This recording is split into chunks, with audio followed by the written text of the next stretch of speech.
I found texts of my wife to my friend begging him to sleep with her and that she was great at keeping secrets. Now she's begging me not to leave her. So last night my wife of 7 years decided to have a chill out night. After dinner, she went to the den and watched her programs while I flitted between watching the Spurs game and doing some odds and ends that I had planned. Next thing I know she's got the wine out and has had 2 bottles of the stuff. At around midnight I went to check on her and saw she was out cold on the couch. I went to scoop her up when her iWatch thing buzzed and a message popped up on the screen. It said something along the lines of, "Haha, I can't do that, my name would knock 7 shades of poop out of me." I wondered what the F that was all about, so I pressed on it and it was a conversation between my wife and a friend of mine. Now I wouldn't say this guy a close friend of mine, but he's someone I've played 5 sides with for years, drank with, and have known since we were teenagers. We used to call him Jacket Holder because when we got into scraps as teens he'd always be the guy holding the jackets while everyone else went for it. Right, so as I said, I pushed on the conversation while this thing is still attached to her wrist and scroll up to the top, and as far as I can tell it's him that contacts her first unless she's deleted. There's lots of flirting and wink-winking going on, but nothing that you could outright say was cheating. Then I get to last night and when she's drunk she starts openly begging him for intimacy. I couldn't believe my effing eyes. I'm paraphrasing here because I can't remember the exact words, but she was saying poop like how much she had always wanted him. How no one would ever find out if he did want to do something, and the last one that effing killed me. That she was great at keeping secrets. I tried to scroll on her watch but couldn't find any other messages, and I don't know her phone passcode. I put her in her bed and just sat in the kitchen in shock until I fell asleep,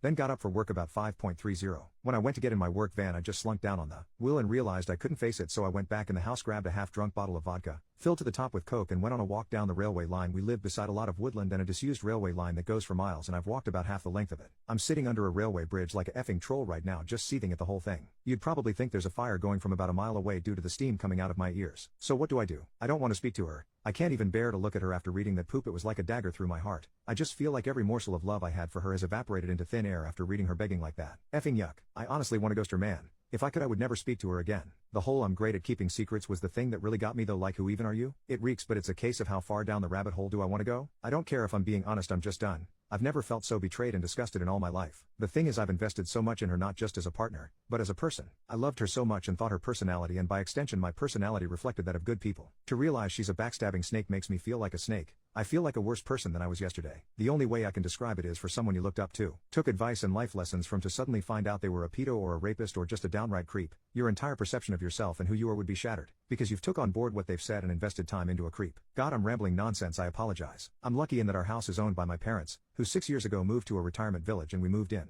The house will be bequeathed to me when they die, but I don't, and hopefully won't own it for a long time. They couldn't be bothered with the upkeep and all the problems etc., and wanted to see out their final days in peace, so when we do divorce my soon-to-be ex won't be getting her hands on it. So what do I do then? I'm honestly thinking of just not saying a word and throwing her right out. Also, while walking here it went through my mind to get my mate, who's a locksmith, to quietly change the locks today. I could feed her any old garbage about something from the doors being broken. She won't care what's going on anyways, as long as I'm about. Then after he's done, lock the front door and tell her to come out and look at something out the back. When she comes out, just run back in and lock the door behind me. That sounds childish as F, doesn't it? Act seriously though, I don't know what I'm gonna do. I'm staring at a bottle right now and my life feels like it has been ripped apart at the seams. As for that prick so-called friend of mine, there's no doubt he was up to something here. There's also no doubt I wouldn't have caught wind of this at all, so I'll be seeing him very soon. Never mind holding jackets, he'll be holding his face. Update. So yesterday, after I had written the post and was in a complete mess, 2 dog walkers came over to check on me as I was obviously concerning them. I told them everything. They listened, and the first thing one of them said to me was, "Son, the worst thing you can do right now is drink. It'll cause carnage." I have to thank her for that because I was on the highway to hell at that point. I threw the vodka away, got in touch with a friend, and he said I could come to his for a while to calm down. He was at work but told me where the spare key was. We live in a small town of around 15,000 people and he wasn't too far away, so once I got there I sat on his couch just trying to calm down. Throughout the morning I was getting multiple texts and phone calls from my wife asking where I was and what the hell was up, as my work van was still sitting in the driveway and I was nowhere to be seen. I texted her back telling her that there was a problem with the engine, so I got a lift into work, which she seemed to buy as she just texted back saying okay. When my friend got back from his work at about 5 o'clock I told him everything that had happened and asked him his opinion. I also told him not to tell anyone about the jacket holder, as that might then get back to my wife, which I didn't want at this point.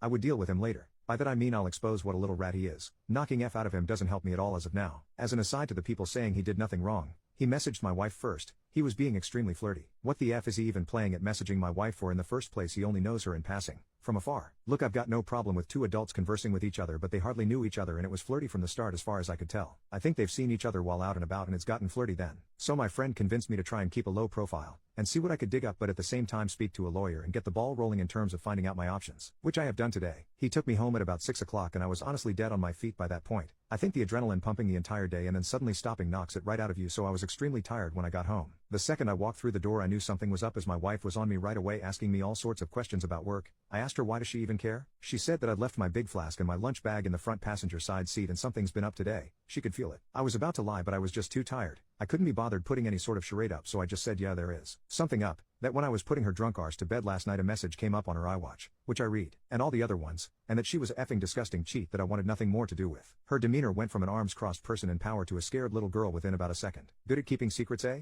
Begging that little rat for intimacy, eh? Yep, read it all. She started sobbing and I just walked away and upstairs into the shower. When I got out, she was sitting on the top stairs crying still, and the excuses started right away. How she was drunk, vulnerable, had never done anything like that before. How he had messaged her first and it didn't mean anything. She was never going to go through with it. Pretty much everything that everyone on here was saying she would say. Like she had the playbook out. The only thing she didn't do was try and blame me. She probably knew I would have thrown her right out the door if she had tried that poop. I told her that I wanted a divorce and her out of the house within a month. Also told her that she was moving to the spare room. I've been pretty much ignoring her ever since, just scowling at her and shaking my head when she starts waffling nonsense. I don't want to hear it. She slept in the spare room last night and I haven't spoken to or texted with her at all today. If I'm lucky, maybe she'll be gone when I get back from work, but my luck is not that good, I suppose. On getting her out though, I was telling my parents what was happening and my mother was adamant I wasn't throwing her out onto the streets. She and my mother are close and always have been. We have been together 11 years in December. My mother was saying she made a mistake and that we should sort it out like adults, that we've been through too much together, and that she didn't actually do anything, it was just words. She completely took her side over mine. Couldn't believe it. I managed to get myself an appointment with a divorce lawyer for next week, so I'll be going to that to discuss my options. Until then, I'm just gonna ignore my soon-to-be ex-wife, I guess. I know she's probably not gonna admit anything else now. I'll never know if she was a really good liar or she was just talking poop to him to get him on side with her for an affair. Update 2. It's now been 20 days since I found out my wife was trying to cheat on me with my friend and the situation has become hellish. I gave her a month to get out and she's been sleeping in the spare room, but it's clear now she doesn't have any intention of going after she got in the ear of my mother. She doesn't have anywhere to go at any rate, but that's not my problem.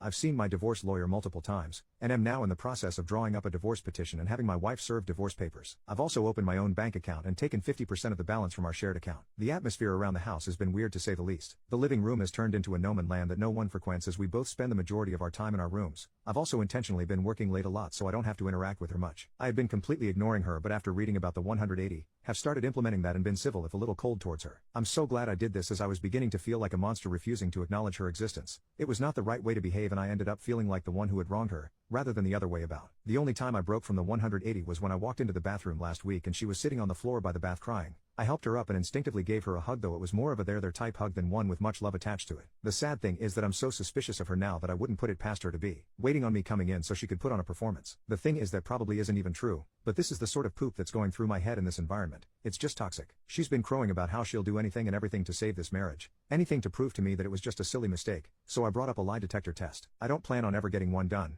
Wouldn't even know where to start. I just wanted to gauge her reaction. She was all for it well until a few hours later when she came to me, tablet in hand, going on about how inaccurate they are and that anxiety and nervousness can throw up false readings, and with her and her anxiety disorder and all. I just laughed. Wasn't even a normal like chuckle either. It started as a bit of a cackle and ended in a childish giggle. It appears she would do everything to save this marriage. Well, everything except take a lie detector test, that is.